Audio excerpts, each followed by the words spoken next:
اعوذ باللہ من الشیطان الرجیم، بسم اللہ الرحمن الرحیم۔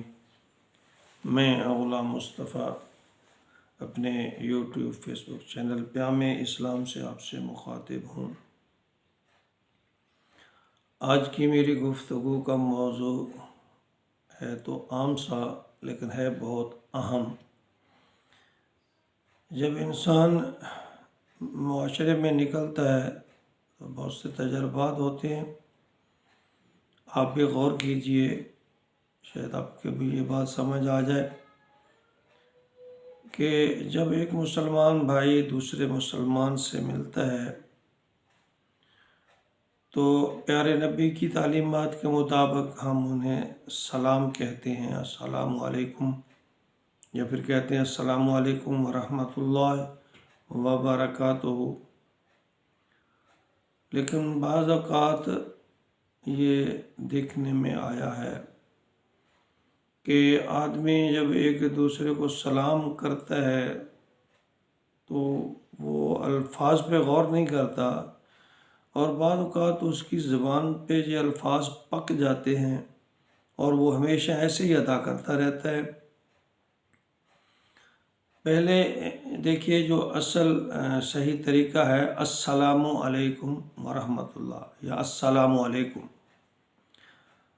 اور جو مشاہدے میں غلط الفاظ میرے آئے ہیں، میں نے سنے بھی ہیں، کئی ایک دوستوں کو میں نے گزارش بھی کی، تو میں نے چاہا یہ اپنے دوسرے دوستوں کے ساتھ بھی شیئر کروں۔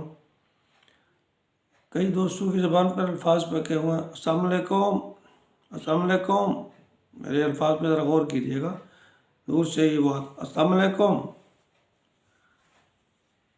ناظرین، یہ جو السلام علیکم ہے، السلام، یہ منافقین بھی جان بوجھ کر نبی اکرم صلی اللہ علیہ وسلم کی جب محفل میں آتے تو یہ جان بوجھ کر یہ الفاظ ادا کرتے تھے، السلام علیکم، السلام، السلام، یہ سین الف سا میم، یہاں اگر لام نہ بولا جائے السلام علیکم، السلام علیکم، تو اس کا مطلب ہے تم پر موت واقع ہو۔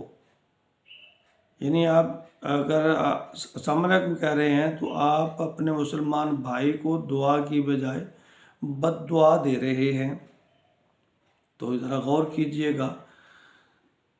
اسی طرح ہم ایک دوسرے کی اصلاح کریں گے انشاءاللہ، تو اس طرح اپنی بھی اصلاح ہوتی ہے۔ تو جب بھی کبھی مسلمان بھائی کو ملیں تو اچھے طریقے سے یہ الفاظ ادا کریں، السلام علیکم، آگے اگر رحمۃ اللہ وبرکاتہ کہہ دیں اور نیکیوں میں اضافہ ہو جائے گا، لیکن کم از کم یہ جو سلام کے الفاظ ہیں السلام علیکم، کہیں ہم بھی بے احتیاطی میں اس کو السلام علیکم نہ بول دیں تو اس طرح ہم اس اپنے مسلمان بھائی کو دعا کی بجائے انجانے میں بد دعا دے رہے ہوتے ہیں۔